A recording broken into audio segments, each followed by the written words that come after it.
السلام عليكم خوتي ومرحبا بكم في قناة أخبار وزيادات المتقاعدين الجزائر.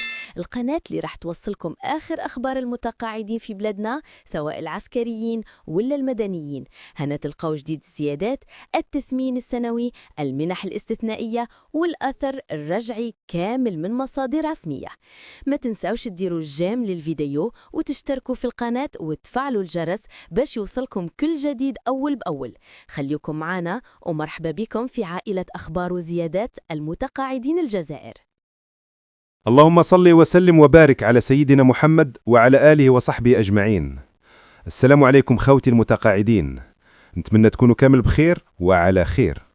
قبل ما نبداو في موضوعنا لليوم، ما تنساوش تدعمونا بالاشتراك في القناة وتفعلوا الجرس باش يوصلكم كل جديد، وزيدوا بارتاجيو الفيديو مع أحبابكم وما تمخلوش علينا بجام. موضوعنا اليوم يخص فئة غالية علينا بزاف، فئة خدمت بلادها بعرق الجبين وربات أجيال، واليوم راهي تعيش ظروف صعيبة شوية. نحكيو على المتقاعدين. المعيشة غلات، أسعار كل يوم طالعة، والكرا والماكلة وحتى الدواء ولاو يرهقوا بزاف كبارنا. وهنا يبان المشكل، معاش ضعيف وما يكفيش، والنتيجة كبار السن ولاو يحسبوا الدينار بالدينار باش يواجهوا الحياة. ندخلوا ديريكت لصلب الموضوع. باء التثمين السنوي. هذه آلية أساسية ينتظرها كل متقاعد كل عام.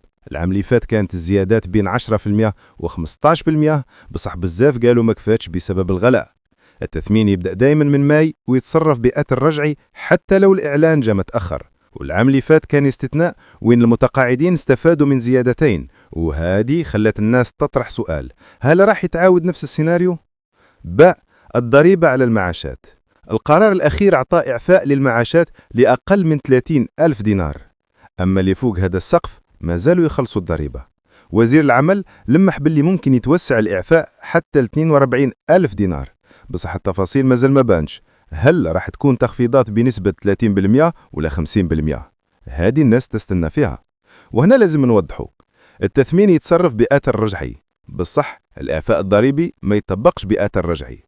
باء رفع الحد الأدنى للمعاشات. الرئيس أكد أكثر من مرة باللي رفع الحد الأدنى للأجور يترافق مع رفع الحد الأدنى للمعاشات، باش ما يبقاش حتى متقاعد يتقاضى أقل من 20 ألف دينار. بصح لازم نفرقوا بين هذا والإشاعة تاع زيادة 100% اللي تخص فقط الموظفين النشطين ماشي المتقاعدين. باء المنح المرافقة، كما منحة العجز، الأرامل والأيتام. هادو صراحة ضعف بزاف وما يكفيوش حتى الأبسط الحاجيات، والناس تطالب برفعها في أقرب وقت.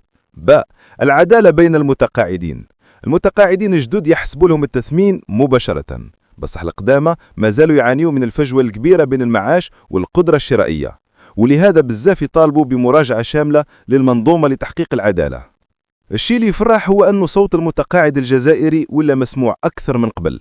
جمعيات، منظمات وحتى النواب يضغطوا، والدولة بدأت تخطو خطوات عملية: تخفيضات ضريبية، رفع الحد الأدنى، تثمين سنوي، وعود بمراجعة المنح. الطريق مازال طويل، بصح المؤشرات تعطينا بصيص أمل. إذن نعاود نوضحوا، التثمين يبدأ من ماي ويتصرف بأثر رجعي. الإعفاء الضريبي ما يطبقش بأثر رجعي. رفع الحد الأدنى يخص المعاشات الضعيفة فقط. زيادة 100% تخص الموظفين النشطين ماشي المتقاعدين. المنح المرافقة لازم إعادة نظر عاجلة. في الأخير نقولوا المتقاعد الجزائري يستاهل يعيش بكرامة بعد سنوات طويلة من الخدمة. تحسين الوضعية ماشي صدقة، راهو حق مشروع، وإن شاء الله القرارات الجديدة تكون باب خير وتفتح الأمل للجميع. ربي يرزق كل متقاعد الصحة والعافية ويبارك لهم في حياتهم ويخلي لكم كل عزيز عليكم. وما تنساوش خوتي، اشتركوا في القناة، فعلوا الجرس وبارتاجيوا الفيديو باش توصل الرسالة وتعمل فائدة. والسلام عليكم، نلتقي إن شاء الله في فيديو جديد. السلام عليكم خوتي ومرحبا بكم في قناة أخبار وزيادات المتقاعدين الجزائر. القناة اللي راح توصلكم آخر أخبار المتقاعدين في بلادنا، سواء العسكريين ولا المدنيين. هنا تلقاو جديد الزيادات، التثمين السنوي، المنح الاستثنائية والأثر الرجعي كامل من مصادر رسمية. ما تنساوش تديروا الجيم للفيديو وتشتركوا في القناة وتفعلوا الجرس باش يوصلكم كل جديد أول بأول. خليكم معنا ومرحبا بكم في عائلة أخبار وزيادات المتقاعدين الجزائر.